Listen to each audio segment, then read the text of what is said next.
What is a lateral curvature of the spine and why does it matter? The spine has natural and healthy curvatures that are in place to help the spine function better. And when the spine has its normal and natural curvatures, this means that the bones are aligned like they should be. And that from the side or from the lateral view of the spine, we know the spine should have curvatures. And these curvatures make the spine stronger, more flexible, and better to handle mechanical stresses that are occurred throughout life and activity.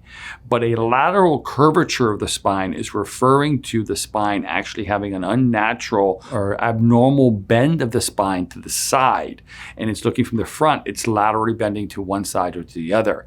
And this is where somebody could possibly consider to have a development of scoliosis. And in order for this diagnosis or this lateral curvature to be diagnosed as scoliosis, we know that the curvature has to exist and it also has to rotate and twist into the concavity, making it a three-dimensional condition. So not only is it laterally bending, but it's also rotating into this into the concavity. A scoliotic spine is bad not only for the alignment, but it also introduces a tremendous amount of uneven forces throughout the spine, the surrounding muscles, nerves, and the entire body. Now, we know scoliosis can range widely in symptoms and severity, and this is different from person to person.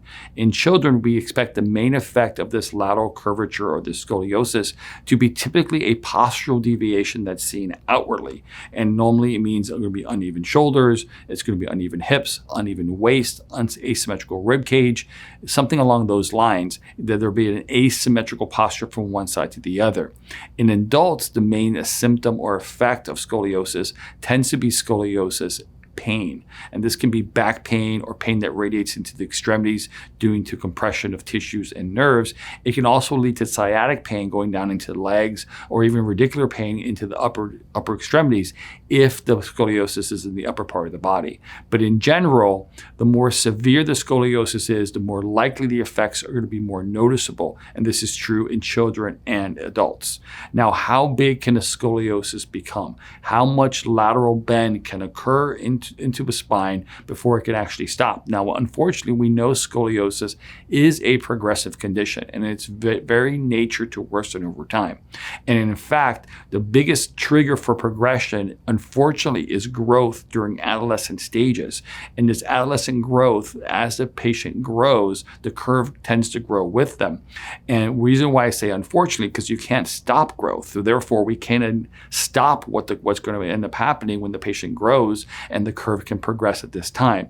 Curves can progress very, very quickly at this stage from very mild cases to very severe cases and everything in between. But the curve progresses in this manner. It doesn't start severe. It goes mild to moderate to severe to very severe. And these curves can change very quickly in a matter of weeks to months during very aggressive growth phases. The fastest progression I've ever seen in a child growing is I've seen curves progress 20 degrees in 6 to 8 weeks. I've seen curves change 60 degrees in 6 months. The biggest curve I've ever seen in a growing child, unfortunately, has been 155 degrees. So curves can become very severe at this stage and they can progress very, very quickly, even though they cause no pain or no discomfort. Now, the condition, the way it's classified in terms of its severity, is something called a Cobb angle. And that's what I was referring to when I was mentioning degrees. And the classification of these angles will help us determine what the size is. The patient's Cobb angle is determined on an X-ray, and it's measuring the most tilted vertebra in the very top of the curvature to the most tilted vertebra in the bottom of the curvature. And the higher the Cobb angle, the more severe the scoliosis is. And we know malcurvatures are curves between 10 and 25 degrees. Anything less than 10 degrees is not considered scoliosis. Now, there must be a curvature and also rotation associated with it. And again, the higher the number, the more severe the spine is laterally bending. Once you break 25 degrees but less than 40 degrees, this is a moderate scoliosis. Severe scoliosis is once the classification or the measurement becomes greater than 40 degrees. And then I call very severe scoliosis once they start to break 80 degrees of Cobb angle. So when I said we're seeing 20 degrees in 6 to 8 weeks of progression, and I've seen curves progress 60 degrees in 6 months, and the largest curvature I've ever seen is 155 degrees. You can say this is very significant curvatures that that are occurring. Now, lateral curvatures or scoliosis curvatures are progressive. So therefore, being proactive, I believe, is the key to successful treatment. Curves progress and they build and they gain momentum as they get bigger. And the bigger they get, the more likely they are to get bigger. So therefore, we know treating curves early in stages are more likely to get a positive outcome. Now, unfortunately, the traditional approach to scoliosis is normally no treatment. They normally don't do anything until curves normally become severe enough to either consider surgery. And if, in some cases, if they think they're rapidly growing and they hit the moderate stage, they may recommend traditional bracing to try to slow down the curvature, but never they're trying to actually reduce the curve outside of surgical treatment. And we know surgery is a very, very invasive treatment. So therefore, modern conservative treatment focuses on treating curvatures more aggressively earlier, and they focus on a chiropractic-centered approach, meaning we want to maintain function of the spine. We don't want to fuse the spine where we lose function. And this conservative treatment integrates multiple treatment options to develop a fully customized plan for the curve and the way it presents.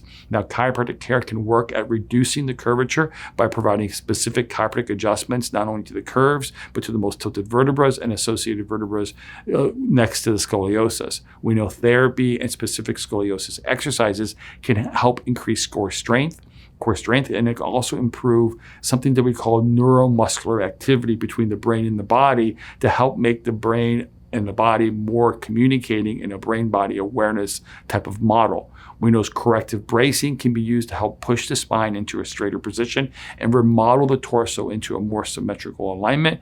And we know home rehabilitation is very specific to help strengthen muscles in the body more long-term. Combining these types of modalities is what is unique for each and every patient to prescribe the very best combination to get the best results possible. Meaning we can have two lateral curvatures that look almost the same and two patients almost the same age, but they may respond differently and have a different sequence of home therapy or exercises or home rehab and even a brace prescription.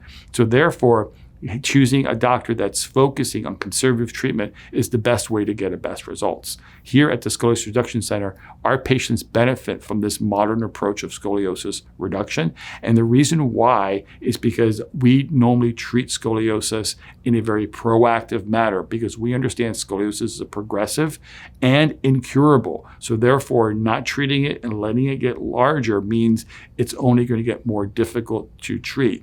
Therefore, when we detect it early, we know scoliosis is highly treatable, especially when it's treated proactively. Thanks for watching. I hope you found this information helpful. If you'd like to hear about other topics and information on scoliosis, type in the comments below and let us know. And finally, subscribe and hit the bell icon to be notified of when we publish content. Thanks.